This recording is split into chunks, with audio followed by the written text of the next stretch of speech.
Water is life, life, life, life, life, life. Water is life, life, life, life, life. Do just one thing,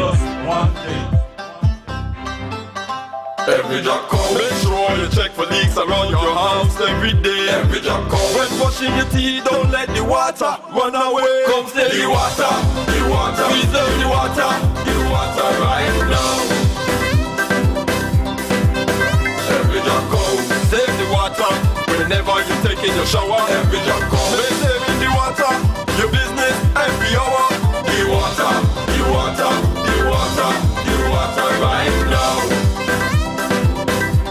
It's up to me and you and you and you and you.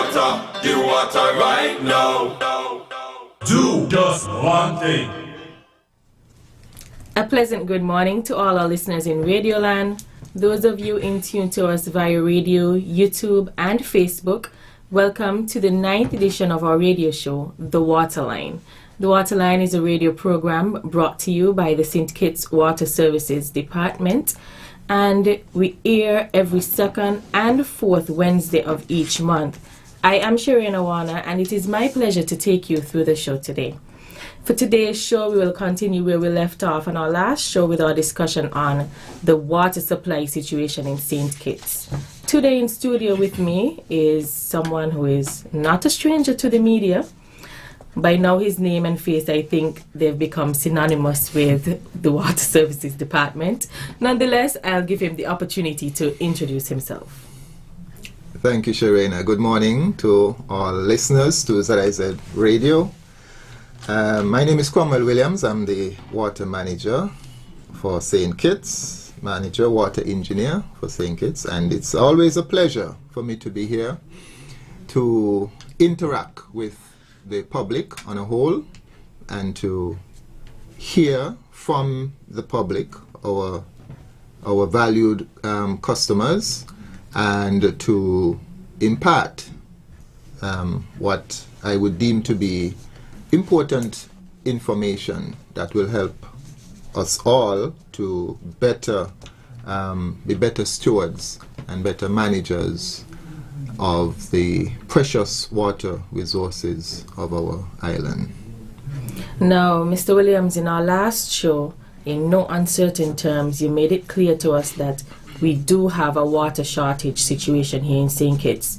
We noted that there are some specific areas or communities whose demand we are unable to meet. And so today we'll try to zero in on those areas. We'll get back to them in our conversation. But for now, I would have heard persons say, how is it rained so much for the whole of last week, and then this week you can tell me you're turning off the water, no water there? I think in the last show you sort of touched on the surface of the fact that it's not an automatic process. It's not a simple process. But for the average Joe like myself, detail to us what is entailed in the process of water coming from rainfall to the tap. Okay, good. Yes, it is always important that in St. Kitts we all understand that our water comes from rain. And this is something that we've been saying, and we say it day in, day out, night in, night out. And it's alarming to me that most persons still don't believe, still don't understand, for whatever reason, when we say that all of our water that comes, the water that comes to the tap, when you open the tap in your kitchen sink, or you open the tap in your bathroom shower, or you flush your toilet, or the water that goes into your washing machine to wash your clothes, or the water out in your yard that you use to wash down, whether it is your car, to water your flowers, whatever water that comes through your pipe from the government water system, the water came from the rain. And we need people to understand this. The water came from nowhere else but from the rain. Now look around you. Pause, look out the window, look around you. If you're in the Basti area especially, chances are you will see most of the hillsides are brown. That's because at this time of the year, we get reduced rainfall. We get less rainfall. Matter of fact, I was looking at some rainfall data, and for the first 5 months of the year, January to May, we've had a total of 13.5 inches of rain. Now, just saying that means nothing. Compare that to an average over the long term. Typically by those first 5 months we will have gotten 19 inches. So we're not doing too bad in that we've gotten about 70% of the average, 13.5 for this year, compared to a long-term average of 19 inches, 70%. However, the rain does not fall the same amount every day, every week, every month. So in January we had 2.5 inches, in February and March we had 4.5 each on average.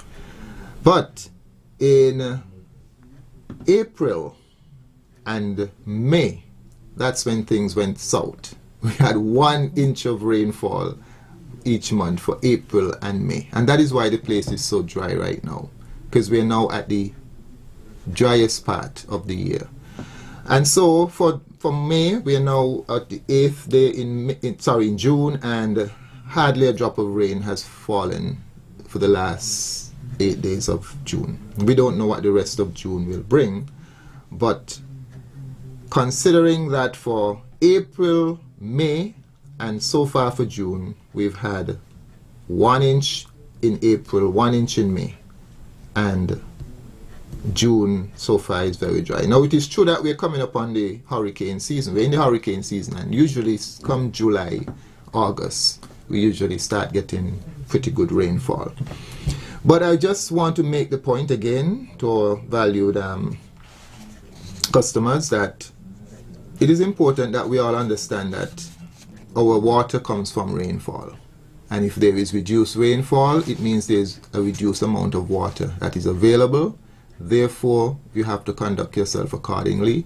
You have to use the water that you have that comes to your tap sparingly. I will pause there for now. Mr. Williams, I think you weaved your way right through where I wanted the conversation to go. Why do you think our people have become so numb or so distant from the issue of the dry season? I mean, we know that at this time of the year, every year, this is what we can expect. What would it take for us to get our people to that point where they can understand, I must adjust my behavior, particularly at this time of the year? Okay, I will say that for the past 2 decades or so, we have had significant improvement in our water supply, the reliability of our water supply. And that is because as the country has developed over the past 2 decades or so, we went into drilling more and more wells. And the beauty of drilling wells is that, now for instance, in some countries, you would have large surface reservoirs which stores the water. And in St. Kitts, because our soil is so porous or pervious, or permeable rather, much of the rain that falls soaks into the ground. But guess what? The beauty of it is that that water is stored underground. So if you go to some countries, you see a huge dam of water, and you say, wow, they have millions of gallons of water stored in that dam. St. Kitts, we have the same thing, just that it is underground because our soil is pervious. It soaks into the ground, and then when it reaches the solid rocks, it then has no further to go. So basically, our large storage dam or reservoir is underground. And so when we drill wells, we're basically drilling the wells into that storage reservoir that we have underground. Now, it is not as easy as I make it sound, because in drilling the wells, you have to determine how deep to drill and so on and so forth. And then it requires a lot of electrical energy to drive the pumps that extracts that water from the ground. So the point is that because we have been able to tap into that underground water over the years to improve the reliability of our supply, persons have not had to suffer, so to speak, from significant interruptions in supply, we have come to that stage where we take it for granted that the water will just be there. So we don't see it that it is related to rainfall pattern. We don't see that it is related to a wet season and a dry season. We just think year round the water is going to be there once I open my tap. But that is not so. We have to be guided by the fact that the amount of water that goes into the ground that we are able to extract through our wells in the first instance is still dependent on the rain that fell. Okay. You're taking along the conversation right where I want it to go. But let's just pause for a moment, see if we have any callers. Oh, but he's not there. But in the meanwhile, we'll go ahead and Mr. Williams, I want you to tell me a bit about the affected communities, those that are really a challenge for us. The Newton Ground, Keyon, Bastille, Sadlers. What is the situation with those areas, and what are we doing to remedy the situation? Okay, so let me say straight off, I think the cabinet had a press briefing sometime last week, and Minister Hamilton, who is now the Deputy Prime Minister and the Minister for Public Infrastructure, would have indicated that as recent as not this Monday, but the Monday before, I would have been invited to Cabinet to update them on the water situation. One of the things coming out of that Cabinet meeting was that we will go ahead and get moving on some drilling that is supposed to be done in the Keyon area. That unfortunately was stuck for some time. The situation with Keyon is a long-standing one. Everybody knows about that. Keyon is, perhaps you would say, the poster child for water shortage. The studies were done some years now, and they would have identified a particular area where they feel there's a high percentage, a high probability that they will find a successful well or more than one well. I personally am banking on that. We are hoping that in the coming weeks, because the company that will be doing the drilling, they have to mobilize, they have to get their rig on site and so on. And once that is done, I am optimistic and hopeful that the technology and the science that they would have used to identify the high probability area will be fruitful, and that they will in fact be able to find a successful well or wells in the Keyon area. We've tried over the years, but we were not successful. But technology improves as we go along, and so we're hoping that the improved technology will enable us to be successful in drilling in the Keyon area. Once that is achieved, that will have implications not just for Keyon, but for the entire eastern side of the island, going down to Molyneux, Mansion, Tabernacle, all the way down to Dieppe Bay and even further. So that is one of the things that I am hopeful to see in the coming weeks and months. Sounds promising now that you can say coming weeks or months. Yeah. Mr. Williams, let's take a pause and see if we have any callers on the line. Do we have any callers on the line?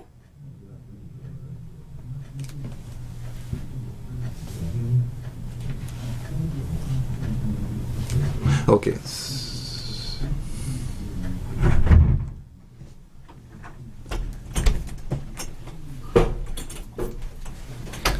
Okay, so we don't seem to have any callers, but Mr. Williams, you were suggesting that once we get to that point, starting with Keon, the situation should be remedied for others. It should filter down.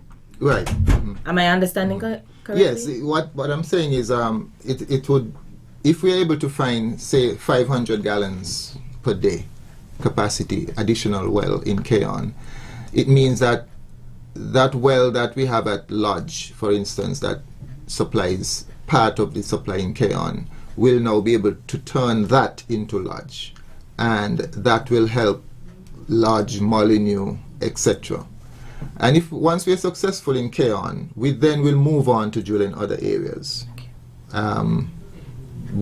Saddlers is another area that has been challenging over the years to find a successful well.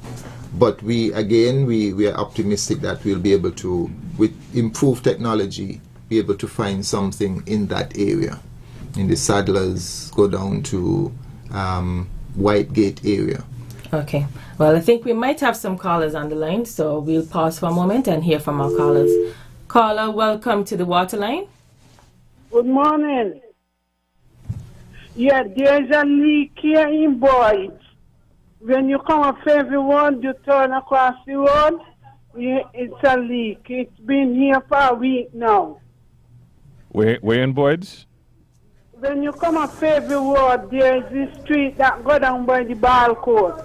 Right as you enter, there's a water leak there over a week now. I tried to get the attention of a water employee, and then show no response to me. So it's been leaking for a week. All right, then. Thanks for calling. Okay, thanks. Okay. Well, until we get the call situation rectified, Mr. Williams will continue with our conversation. And we were talking about well drilling. But in that vein, of course, in recent times, we've been talking about desalination. Are there any plans still on stream to get that going? Okay, well, desalination, now let me say that in the Bastia area, we are not able to drill any additional wells because there is only so much water or groundwater that is available in any particular area. It's like we tend to think of it as a basin. Everybody know what is a basin or a bucket. There's only so much water that is available, say in the Bastia area, in the Bastia basin or catchment area. We are pretty much utilizing all of that. The amount of rain that falls in the Bastia area that recharges the Bastia aquifer, estimated that the safe yield annually that we can take out, well, not annually, but daily, is about 2.5 million gallons per day. And we are now up to that capacity. Therefore, as Bastia continues to expand and the water demand continues to increase, we now have to turn to looking at augmenting the supply for the Bastia area via desalination. So the government again has agreed to move forward with that initiative in terms of desalination, constructing a desalination plant for Bastia.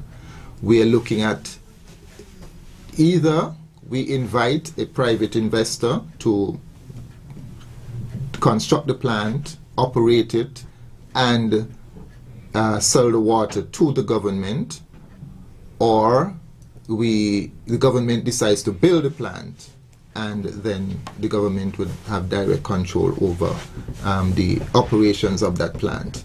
Either one can be viable. One might be more cost effective than the other, but the model of inviting private public partnership in terms of investors building the plant is nothing new, especially in the water sector, just as also in the electrical energy sector.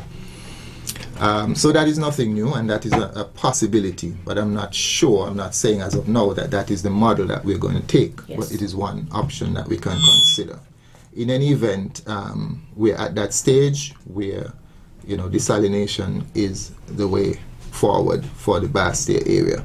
And just to put it in context, several years ago, when the Marriott would have been opened, and the government was supplying the Marriott, and then after a while we realized we just didn't have enough water, and so the Marriott was, for want of a better word, forced to purchase and install its own desalination plant that supplies the hotel as well as the golf course.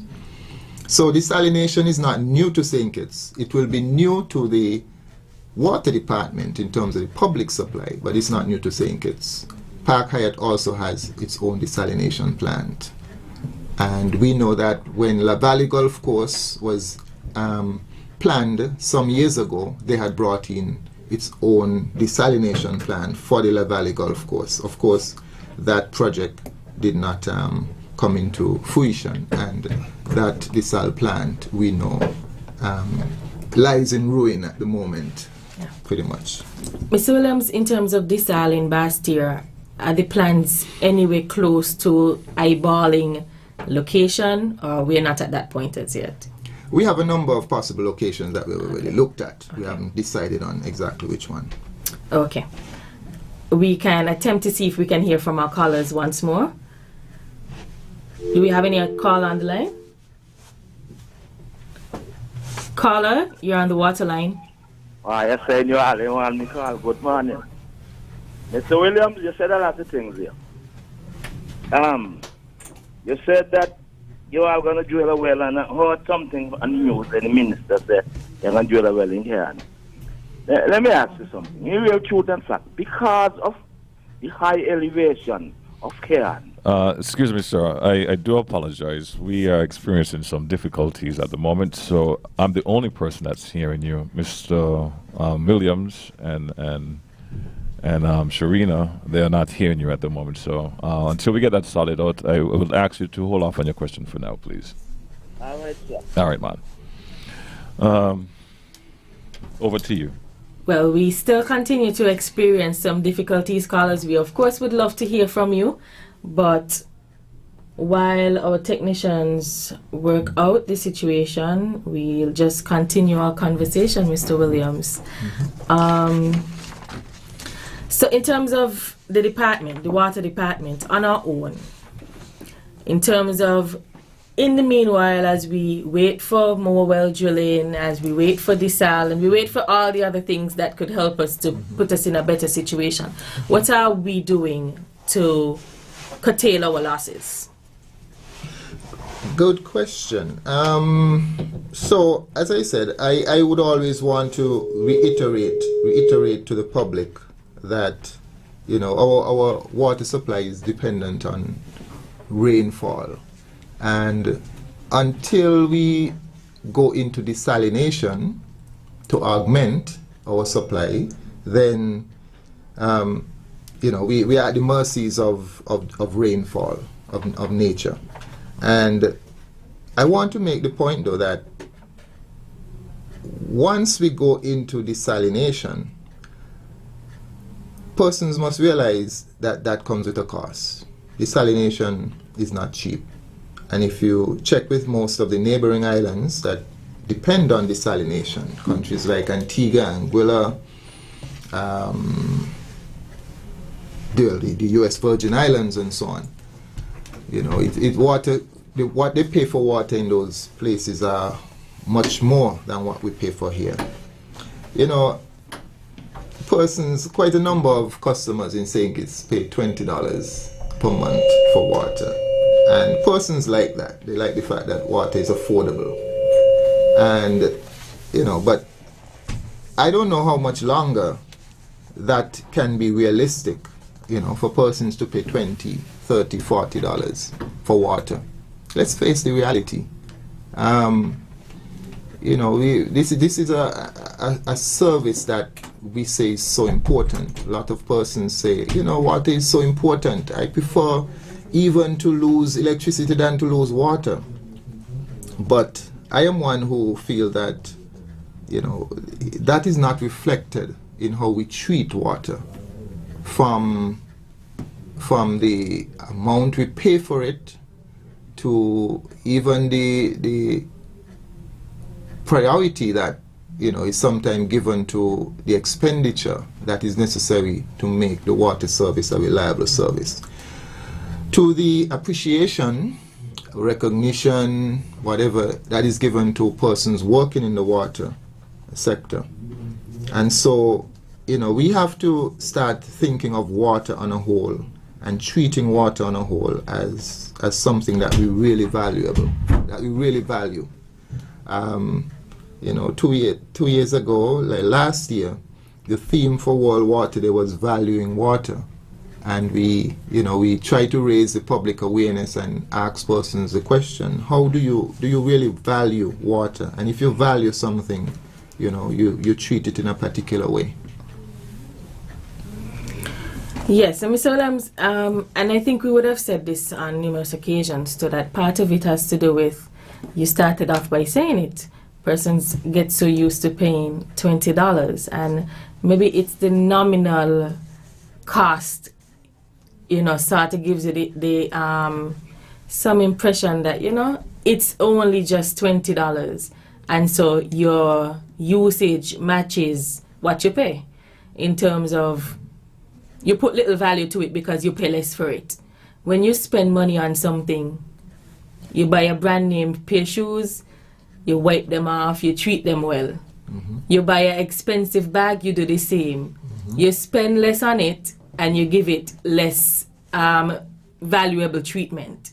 Mm-hmm. And I don't know if maybe it's time for us to, I don't want to be the one to be to be the promoter of raising the water price, but perhaps it's time for us to go back to the drawing board and rethink. What are your thoughts? Well, I know, yes, it's something that persons tend to shy away from because, at the end of the day, it is sort of seen as a tax, and, people don't like taxes and people don't like to pay and so on. But the thing with water is that we live in an environment where we have limited water resource. And so we're looking at how must we conserve, how must we force. And I think the government has an obligation to force, to enable people, or to put some pressure on persons to conserve. And as long as water is dirt cheap, there is no impetus really to conserve.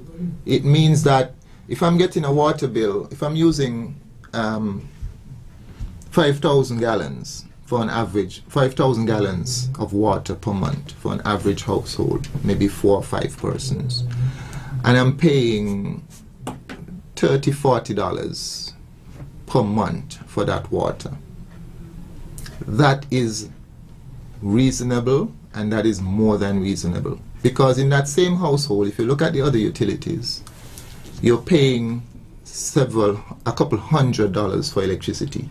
You're paying over $200 maybe for cable, for telephone, and other utilities. So, it raises a question. What value are we putting on water? Why do we feel that it is okay at the end of the month to pay $300-400 for your electricity bill, but pay $20, $30, $40 for your water bill? Is water that less valuable than electricity? I ask myself that question all the time, because as an average typical household, that is my reality. I pay $30-something for water, and I pay over $300 for electricity. And I don't think that is a true reflection of the value that we must place on water. And so we have to force persons somehow to want to conserve water.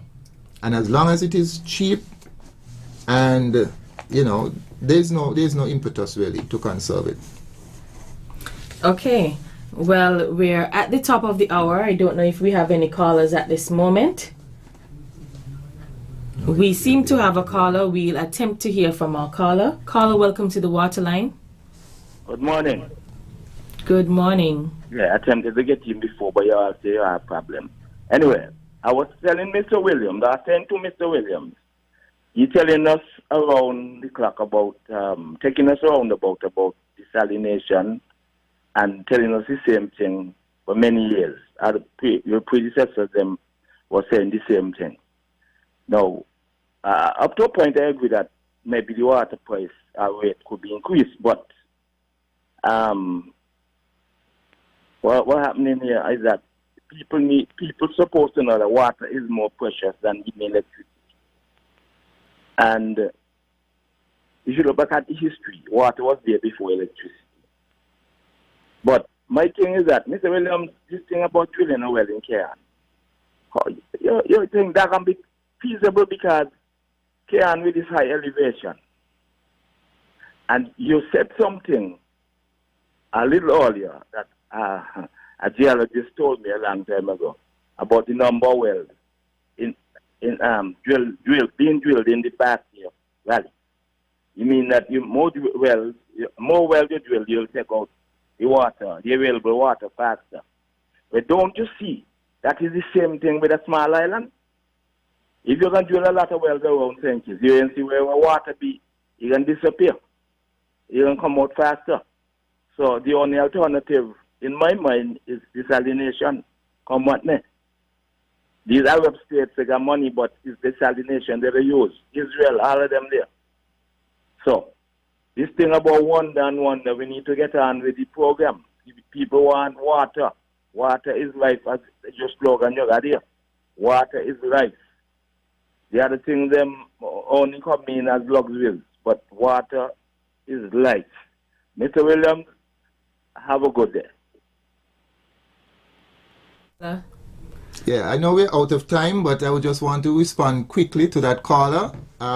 You raised a very good point about drilling in Cairn. You say Cairn is high elevation and so on, but it is a science. It's not something we just go out and say drill there. No, it's a science. And so when we drill, we will determine what we call is the safe yield. That is, we will test the well. Once we have drilled the well, we will test it and we will know if we will be able to get 50 gallons a minute from this well, or we'll be able to get 100 gallons or 200 gallons a minute from the well. All that is based on a scientific testing of the well.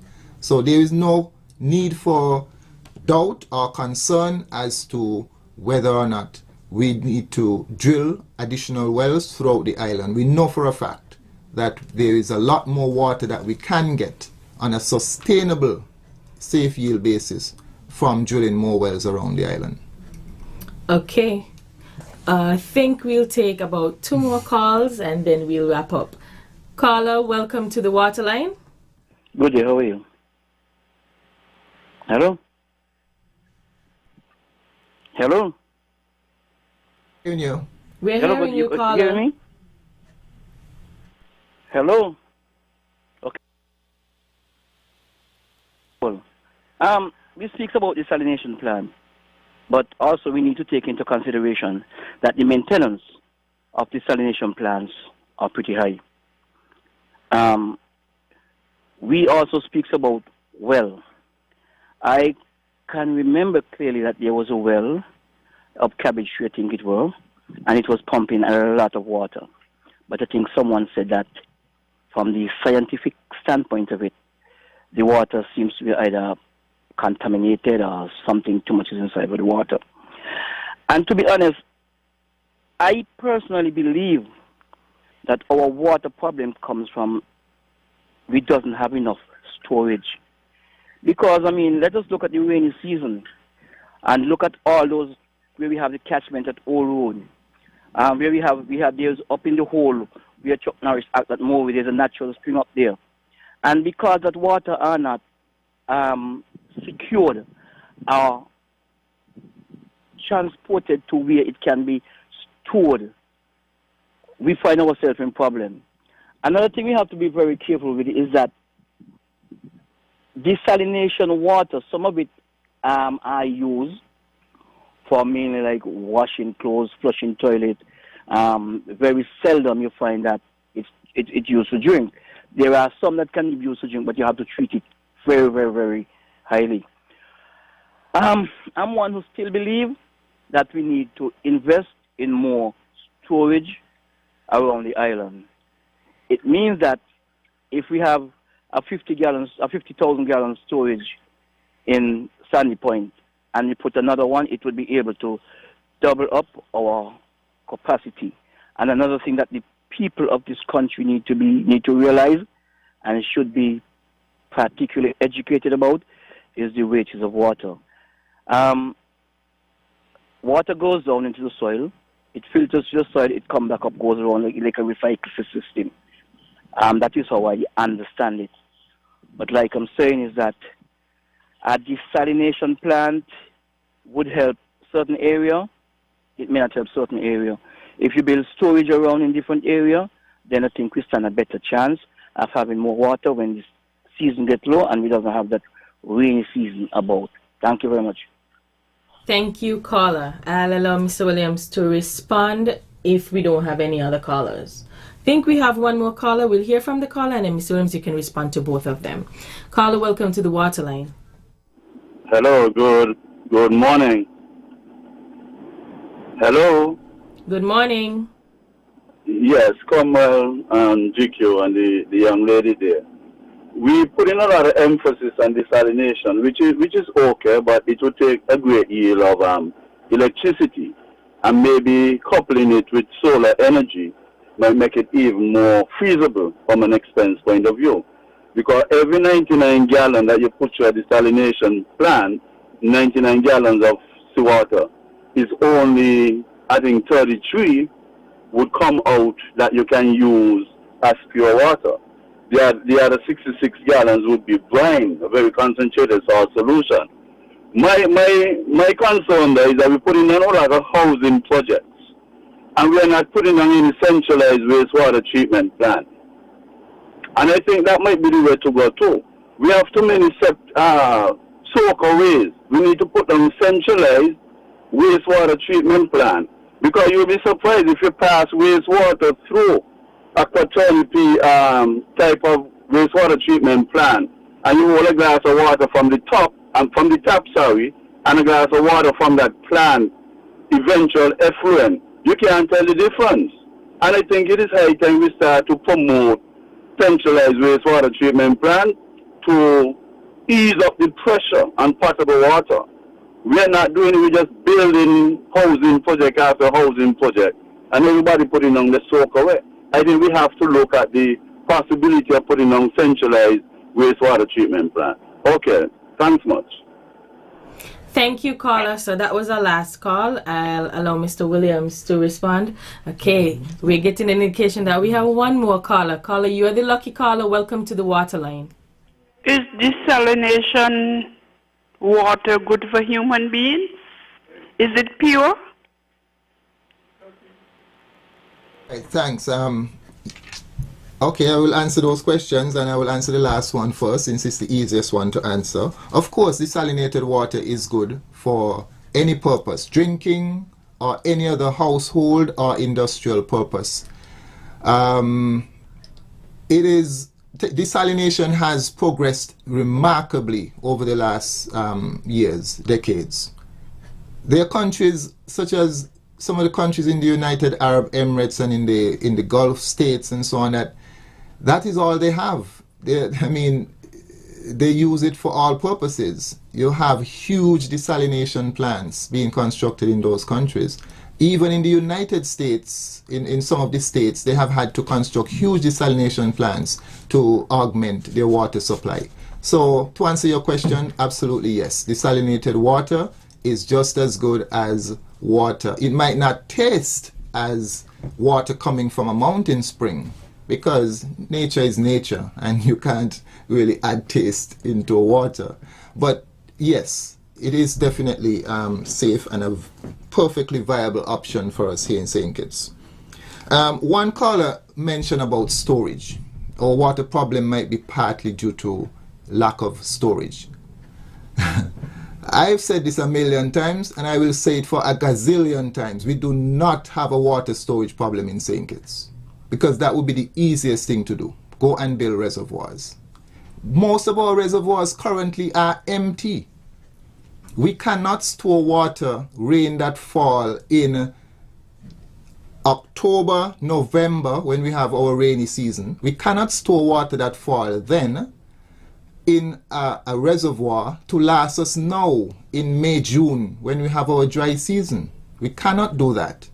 But guess what? Mother Nature has done it for us. As I said before, the water that falls in the rainy season in October, November, December, the water that falls in the rainy season goes into the ground, and it is there being stored in a natural reservoir on the ground. That is why we have to drill the wells, and then we can pump out that water.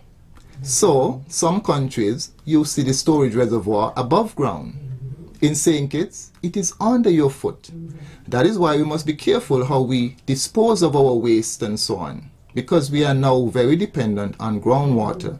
So persons who tend to dispose of their waste in the Bastille Valley area and other areas around St. Kitts, let us take our waste to the landfill, because we have to be careful of how we operate, knowing that our groundwater is our main source of water. So I'm sorry to sound so blunt, but I don't ever want to hear anybody say anything again about storage. We do not have a storage water problem in St. Kitts, because the solution would have been so easy: build reservoirs. We will build the reservoirs after we have the wells and we have the water, to pump into the reservoirs. Right now we don't have the water to pump in the reservoirs. So most of our reservoirs currently are empty. And when you lose water supply, most times it's because the reservoir has run empty, because the demand is more than the supply. We must increase our supply. We must drill wells. We must build desalination plants. The solution is simple, but it costs money. And so we will not always be paying $20 for water, unfortunately, because we have to face the fact that water is essential for life. It is a vital social and economic good, and we must be willing to pay to have that vital service on a sustainable manner. I think you captured all of the questions, Mr. Williams. It seems as though we have one last caller, Mr. Williams. I think we have to squeeze that one in, so we'll hear from the caller. Caller, welcome to the water line.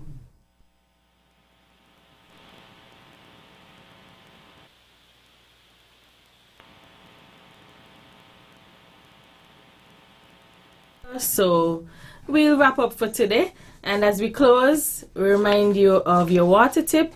Run your washing machine and your dishwasher only when they are full. We want to thank all of our listeners for choosing to join us this morning on the water line.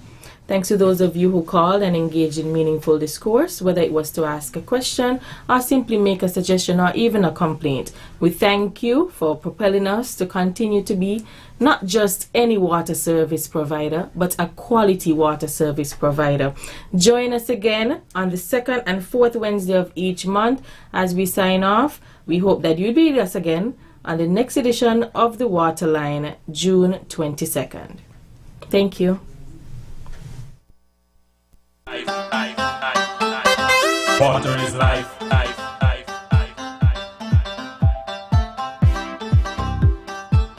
Do just one thing.